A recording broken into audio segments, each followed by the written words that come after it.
जन्नत में दाखिल होने के लिए दो बड़े आसान और अहम उसूल ज़िक्र किए हैं कि कोई भी मुसलमान अगर वो इन दो चीज़ों को अपनाएगा तो वो रब की रज़ा और जन्नत का मुस्तहिक़ बन जाएगा।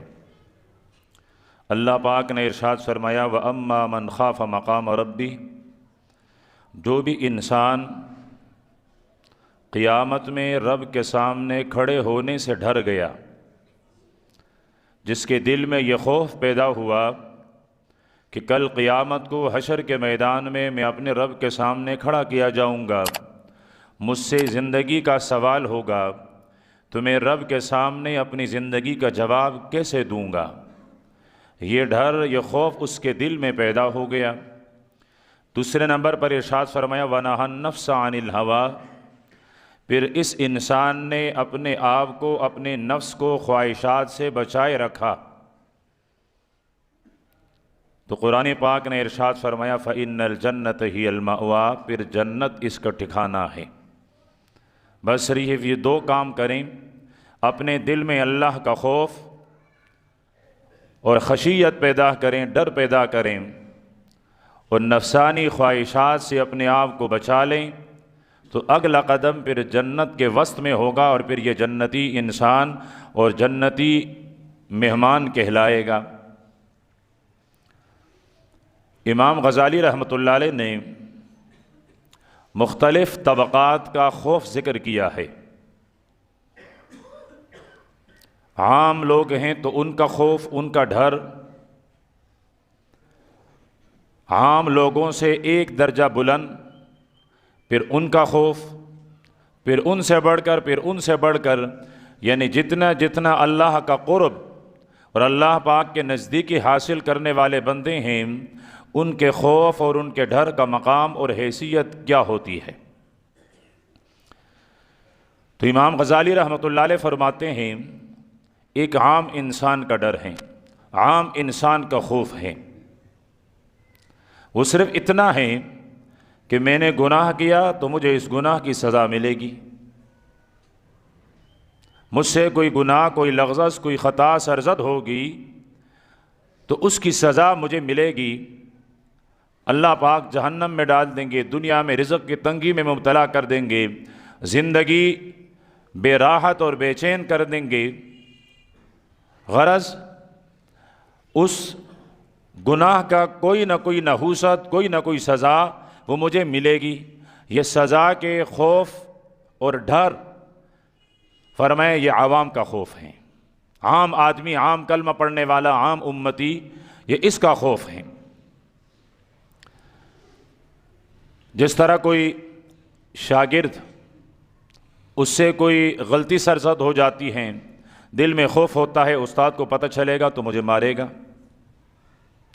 बेटे से कोई गलती हो जाए, वो दिल दिल में डर रहा होगा, अब्बू का सामना होगा, वो उसको पता चलेगा वो मुझे क्या सज़ा देगा। छोटा भाई है, बड़े भाई से डर रहा है कि अगर मेरी इस गलती का उनको पता चला तो वो क्या करेंगे। ये अवाम का खौफ है कि अगर मैंने गुनाह कर लिया तो उस गुनाह की सज़ा मुझे क्या मिलेगी। ये खौफ का सबसे कम तरीन दर्जा है और कलमा पढ़ने वाले का भी सबसे आखिरी दर्जे में कलमा पढ़ने वाले का खौफ है। फिर जिसकी अल्लाह पाक के साथ थोड़ी सी लगन है, शौक़ है, उसके अमलनामे में नेकियां भी हैं, उसकी नेकियां ज़्यादा और उसके गुनाह कम हैं, सालेह आदमी है, नेक आदमी हैं, इन सालिहीन का खौफ क्या होता है। इमाम गज़ाली रहमतुल्लाह अलैह फरमाते हैं, इनका खौफ ये है, इनका डर ये है, हमने आमाल तो कर लिए, हमने नेकियां तो कर लिए, अब न मालूम हमारी नेकियां रब के दरबार में कबूल हो चुकी होंगी कि नहीं। नमाज पढ़ ली, खौफ है, डर है, पता नहीं मेरी ये नमाज कबूल हो चुकी होगी कि नहीं। ज़कात अदा कर ली, खौफ है मेरी ज़कात अदा हो चुकी होगी कि नहीं। रोज़ा रख लिया, खौफ डर है कि मेरा ये रोज़ा रब के दरबार में कबूल होगा या इसको रद्द कर दिया जाएगा। फरमाया ये सालिहीन यानी जो लोग जिनके नेकियां ज़्यादा हैं और गुनाह कम हैं, ये उन लोगों का खौफ है कि वो हर अमल के बारे में डर रहे होते हैं। उनको अपने अमल की कबूलियत का डर होता है कि न जाने मेरा ये अमल कबूल कर दिया जाएगा या मेरा ये अमल मरदूद कर दिया जाएगा। मशहूर हदीस है, हम सब ने सुनी है कि जब कोई नमाजी अच्छे तरीक़े से नमाज पढ़ता है तो उसके नमाज के लिए आसमानों में बुलावा होता है, उसे मरहबा कहा जाता है। वो आसमानों के ऊपर चढ़ता है, रब के दरबार तक पहुंच जाता है। और इसके मुकाबले में जिसने ये नमाज अच्छी ना पढ़ी हो तो वो एक रद्दी कपड़े में, बेकार कपड़े में लपेट दिया जाता है और नमाजी के मुंह पे मार दिया जाता है कि जा, ये तेरी नमाज है, इसको संभाल, तेरे रब को ऐसी नमाजों की ज़रूरत नहीं। तो अब ये नमाज रद्द कर दी गई, मुस्तरद कर दी गई। इसका रब के दरबार में इस बंदे को कोई अजर, कोई इनाम इस पर मिलने वाला नहीं है। तो सालिहीन उनका खौफ और उनका डर ये होता है कि न मालूम हमारे अमाल रब के दरबार में कबूल हो चुके होंगे या कि वो मरदूद हो चुके होंगे। सालिहीन से बड़ा दर्जा है आरिफीन का, जिन्होंने रब को पहचान लिया है, जिनको रब की मारिफत हासिल हो चुकी है। इमाम गजाली रहमतुल्लाह अलैह फरमाते हैं कि इनका खौफ ये होता है, साल हा साल इबादत की हैं लेकिन अपना इबादत हेच नज़र आता है, कमतर नज़र आता है। ये मेरी इबादत, इसके मुकाबले में रब की अता देखें, इसके मुकाबले में रब के इनामात देखें, मेरी ये नेकी ये तो कुछ भी नहीं है। उन्हें खौफ होता है कि मेरी नेकियां कहीं एक जुम्बश कलम के साथ ज़ाया ना हो जाएं, कि देखो तुमने 40 साल, 50 साल, 60 साल इबादत किए, लेकिन मैंने जो तुम्हें पानी पिलाया उसका एक कतरा तेरे इन तमाम आमाल के बदले में हेच। तुम्हारे आमाल वो इससे कमतर और पानी का ये एक कतरा ये इससे बरतर। फिर क्या होगा? ये आरिफीन जो अल्लाह पाक के जलाल को भी जानते हैं, जो अल्लाह पाक के जमाल को भी जानते हैं, ये इनका खौफ है, ये इनका डर है कि रब मेरे आमाल के साथ क्या मामला फरमाएगा। इनसे बढ़कर हैं कामिलीन, जो सुलहा भी हैं, आरिफीन भी हैं, रब के पहचान भी हैं, अमलनामे में कोई गुनाह भी नहीं है, नेकियां ही नेकियां अमलनामे में हैं, जिंदगी भर उनसे कोई एक खता भी नहीं हुई, वो भी डर रहे हैं। अब हम समझ रहे होंगे कि जिनके अमलनामे में कोई एक गुनाह भी नहीं, वो क्यों रो रहे हैं, वो क्यों डर रहे हैं, उन्हें क्यों खौफ हैं, और उन्हें अगर खौफ है, डर है तो किस चीज़ का है? तो इमाम गजाली रहमतुल्लाह अलैह फरमाते हैं उन्हें खौफ ये है कि हमारा खात्मा कहीं ईमान के बगैर ना हो जाए।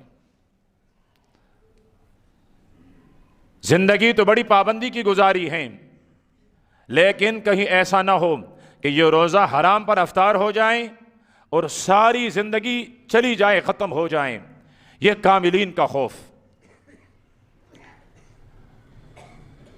प्यारे पैगंबर सल्लल्लाहु अलैहि वसल्लम के सहाबा इकराम में से एक सहाबी खलवत में, कोने में, अकेले में बैठकर रो रहा है, रो रहा है। सवाल करने वाले ने, किसी पूछने वाले ने पूछा, क्यों रो रहे हो? क्या तेरे गुनाह बहुत ज़्यादा हैं, खताएं बहुत ज़्यादा हैं, लग़्ज़िशें बहुत हैं, उस पर रो रहे हो? क्या तुम्हारी नेकियां कम हैं, अपने नेकियों के कम होने पर रो रहे हो? क्या तुम्हें रब के अज़ाब का डर है, उसकी वजह से रो रहे हो? आखिर तेरे इस रोने का सबब और इस रोने की वजह क्या है? पैगंबर का सहाबी फरमाते हैं, क्या कहते हो, मेरे गुनाह ज़्यादा हैं? जब से होश संभाला है, जब से प्यारे पैगंबर के मुबारक हाथ पर हाथ रखकर ला इलाहा इल्लल्लाह मुहम्मदुर रसूलुल्लाह का इकरार किया है, उसके बाद मुझे याद नहीं कि मेरे अमलनामे में एक गंदम के दाने के बराबर भी गुनाह हो। हाय कुर्बान जाऊं सहाबा के तक़द्दुस पर, सहाबा की पाकी पर, सहाबा के मकाम पर। अगर मेरे पैगंबर का यह सहाबी यूं कह देता कि अगर मेरा अमलनामा सियाहियों से भरा हुआ हो, लेकिन मेरे पास एक नेकी ऐसी है जो मेरी जिंदगी के गुनाहों पर बारी, और वो है चेहरे अनवर सल्लल्लाहु अलैहि वसल्लम की ज़ियारत, तो ये एक नेकी भी सब पर बारी है। लेकिन फरमाते हैं मेरी जिंदगी में मुझे याद नहीं पड़ता कि इतनी खता कि एक गंदम के दाने के बराबर भी खता मेरे अमलनामे में हो। सहाबा किराम की ये जिंदगी कितनी बड़ी सबक है। मैं और आप कह सकते हैं, बल्कि हम तो यूं कहेंगे, दूर दूर तक नजर डालें, साल खत्म होने को हैं, साल के शुरू से लेकर साल के आखिर तक देखें, क्या मेरे और आपके पास गंदम के दाने के बराबर ऐसा कोई नेक अमल है जिसके मुताल्लिक मेरा और आपका यकीन हो कि ये मेरे रब के दरबार में कबूल शुदा हैं और इस पर मुझे निजात मिलेगी। सुलहा की जिंदगी से दूर होना, हम इस हद तक गिर गए कि अब हमें इतना भी यकीन नहीं कि गंदम के दाने के बराबर नेक अमल मेरे अमलनामे में हो। और वहां सहाबी फरमाते हैं कि मुझे याद नहीं है कि अभी तक गंदम जर्रा बराबर खता वो मेरे अमलनामे में हो, इसलिए कि मेरा और आपका ईमान है कि अंबिया मासूम होते हैं और मेरा पैगंबर खातमुल अंबिया भी है और खातमुल मासूमीन भी हैं। सहाबा के मुताल्लिक मेरा और आपका ईमान है कि मासूम तो नहीं लेकिन महफूज है, मासूम नहीं है। मासूमियत अंबिया के साथ खास, जिस तरह मेरे नबी कि ला नबी अबादा, उसके बाद कोई नबी नहीं, इसी तरह मेरा और आपका ईमान है कि वला मासूम अबादा, उसके बाद कोई मासूम भी नहीं। और सहाबा किराम को मेरे रब ने महफूज कर लिया है, महफूज कर लिया है। खुद अल्लाह पाक फरमाते हैं कि मैंने बदर वालों के आमाल को झांक कर देखा तो मैंने उनसे कहा इअमलू मा शिअ्तुम, तुमने इतने बड़े कारनामे अंजाम दिए, इतने नेक आमाल किए कि आज के बाद जो जी में आए करते रहो, मैं रब तुमसे सवाल नहीं करूंगा, मैं नहीं पूछूंगा तुमसे कि तुमने क्या किया। लेकिन उसके बावजूद भी मेरे पैगंबर का सहाबी रो रहा है। तो पूछने वाले ने पूछा, फिर बता रोने का सबब क्या है? फरमाया, मुझे डर यह है कि कहीं मलिकुल मौत, मौत का फरिश्ता आए, उस वक़्त मैं गफलत में हूं और मेरे ईमान से मैं महरूम ना हो जाऊं, यह डर है मुझे। यह है कामिलीन का खौफ, जो अल्लाह पाक के कामिल बंदे हैं, इनका खौफ यह है। इमाम अबू हनीफा रहमतुल्लाह अलैह, जिनके हम सब मुक़ल्लिद हैं, अल्लाह पाक उसके मरकत पर करोड़ रहा रहमत नाजिल फरमाएं।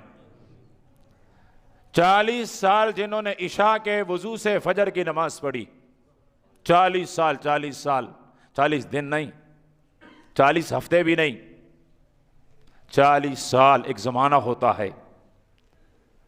इशा के लिए वजू फरमाई, इबादत में मसरूफ़ हो गए, फजर की नमाज का वक्त हो गया।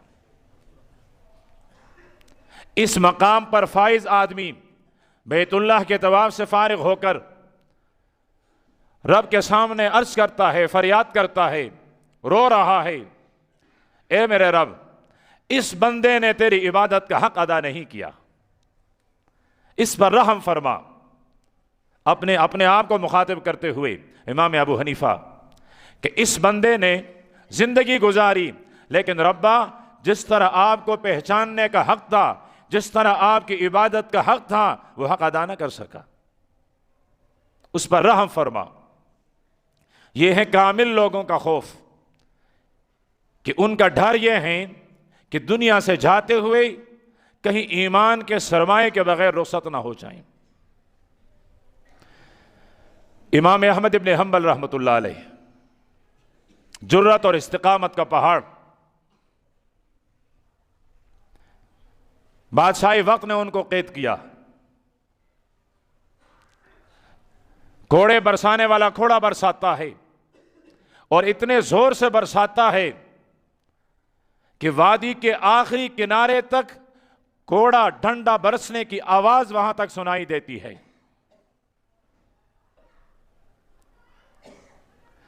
और फिर इसका जनाजा जेल से निकला है। ये एक तारीख है कि जालिम और जाबिर हुक्मरानों के खिलाफ हमेशा अल्लाह वाले सद्दे सिकंदरी बने हैं, पहाड़ बने हैं, इस्तिकामत की अलामत बने हैं। उनमें से एक किरदार इमाम अहमद इब्न हंबल का भी है रहमहुल्लाह। आखिरी वक्त हैं, शागिर्दों का हुजूम है, तलकीन हो रहा है ला इलाहा इल्लल्लाह, ला इलाहा इल्लल्लाह।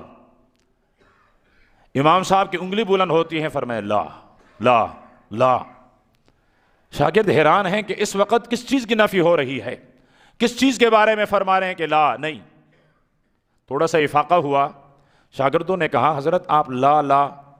फरमाए इसी वक्त शैतान मरदूद आया और मेरे सामने खड़े होकर उसने कहा अहमद इब्न हंबल तो अपना ईमान बचा के ले जा रहा है, अपनी इल्म की वजह से, अपनी इस्तिकामत की वजह से। मैंने कहा अल्लाह, अभी तक मैं इस मरहले से गुजरा नहीं हूं, अभी तक इस मरहले में कामयाब नहीं हुआ हूं, अभी तक वक्त है। ईमान का सरमाया अभी लेकर गुजरा नहीं हूं, अभी तक दुनिया में हूं। वो मुझे वरगला रहा था, मुझे तकब्बुर में पंसाना चाह रहा था, तो मैंने उनके जवाब में ला कहा। ये हैं वो कामिलीन कि जिनका ईमान मुकम्मल, जिंदगी में कोई गुनाह नहीं, लेकिन खौफ ये है कि कहीं मैं दुनिया से जाऊं तो खात्मे के वक्त, दुनिया से जाते वक्त मैं ईमान के सरमाए से महरूम ना हो जाऊं। तो इमाम गजाली रहमतुल्लाह अलैह ने अवामुन्नास का खौफ भी, सालिहीन का खौफ भी, आरिफीन का और कामिलीन का खौफ, मैंने यह तमहीद रखी है। जो बात अर्ज करना चाह रहा हूं, दामाद पैगंबर हैदर कर्रार हजरत अलीउल मुर्तज़ा रदी अल्लाह ताला अन्हु फरमाते हैं कि जिसके अंदर 6 औसाफ और 6 सिफात पाए गए, उसको न जन्नत की तलब की जरूरत है, न जहन्नम से भागने की जरूरत है। 6 खसलतें हैं, 6 आदतें हैं, 6 चीजें हैं, वो जिनको हासिल हो गई तो फरमाया फिर उनको जरूरत नहीं है कि वो जन्नत तलब करें, फिर उनको जरूरत नहीं है कि वो जहन्नम से भागें। ये 6 खसलतें जिनके अंदर होती हैं, उसको जन्नत मरहबा कहती है। जन्नत फिर उनके तलब में होती हैं कि आजा मुझे तेरी जरूरत है, आजा मुझे तेरी इश्तियाक है। और ये 6 खसलतें तो जहन्नम दूर से सलाम करती है, ना ना मुझे तेरी जरूरत नहीं है, तो मेरे पास ना आ, तेरा ठिकाना कहीं और है। तूने अपने इन खिसाल के साथ, अपनी इन आदतों के साथ रब को राजी कर लिया है। अब मेरे यहां तेरे लिए कोई ठिकाना नहीं है, बल्कि तेरा ठिकाना तो जन्नत है, जिस पर कुरान पाक की आयत कि वह अम्मा मन खाफा मकाम रब्बिही, जो अपने रब के यहां खड़े होने से डरा। ये खौफ, कभी गुनाह, कभी अमल के कबूलियत, कभी खात्मा, इस डर के साथ जिसने दुनिया गुजारी, जिंदगी गुजारी, व नहन नफ्सानिल हवा, और दुनिया में अपनी जिंदगी में अपने नफसानी ख्वाहिशात से बच के रहा, इज्तिनाब किया, एहतराज किया, अपने आप को बचाए रखा, तो कुरान पाक का ऐलान यह है कि फ़इन्नल जन्नत हियल मअवा, फिर जन्नत इनका ठिकाना है। अब जन्नत के ठिकाने के लिए हज़रत अली रज़ी अल्लाह ताला अन्हु फरमाते हैं कि 6 खसलतें हैं। अगर वो 6 खसलतें आपके अंदर पैदा हो जाएं, आपकी आदत बन जाएं, आपकी खूब बन जाएं, तो फिर आपको जन्नत तलब करने की और जहन्नम से पनाह मांगने की ज़रूरत नहीं है। खुद ब खुद जन्नती बन जाओगे, खुद ब खुद जहन्नम और जहन्नम के होलनाकी और आग वो तुम्हारी ऊपर हराम हो जाएगी। वक्त ख़त्म है, ज़िंदगी रही तो आइंदा नशिस्त में अर्ज़ कर दी जाएगी कि वो 6 खसलतें कौन कौन सी हैं जो हज़रत अलीउल मुर्तज़ा रज़ी अल्लाह ताला अन्हु ने बयान फरमाई हैं कि जिसके अपनाने से जन्नत मेरा और आपका इस्तकबाल भी करती हैं, दीदार के लिए मुश्ताक भी होती हैं। अल्लाह पाक हर मुसलमान को अमल की तौफीक अता फरमाएं। व आखिर दावाना अनिल हम्दुलिल्लाह।